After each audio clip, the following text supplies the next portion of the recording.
તો કોંગ્રેસ ઉમેદવારોની બીજી યાદી જાહેર થતા પ્રદેશ અધ્યક્ષનું નિવેદન પણ સામે આવ્યું છે।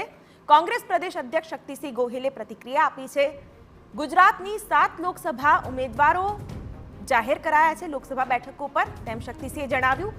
તમામ સીટો પર કોંગ્રેસના કાર્યકર્તાઓનો ઉત્સાહ હોવાનું પણ શક્તિસિંહે પોતાના નિવેદનમાં કહ્યું। એક ટીમ બનીને કોંગ્રેસ ઉમેદવારને વિજયી બનાવશે તો સત્તાલક્ષી રાજકારણ નહીં, સેવાલક્ષી કામ કરવાની તત્પરતા હોવાનું કહ્યું।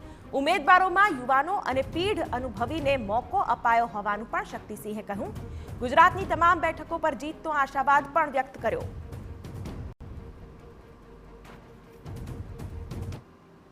આ જ રીતે અમે જે 7 સીટોની જાહેરાત કરી છે ત્યાં કાર્યકર્તાઓનો ઉત્સાહ છે।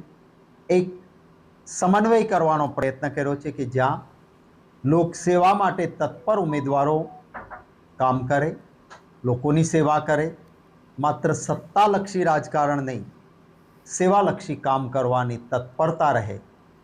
ઉમેદવારોમાં અમે યુવાનોને ચાન્સ પણ આપ્યો છે, પીઢ અનુભવીને પણ એમાં સ્થાન રહે એ રીતે વિચારણા કરી છે।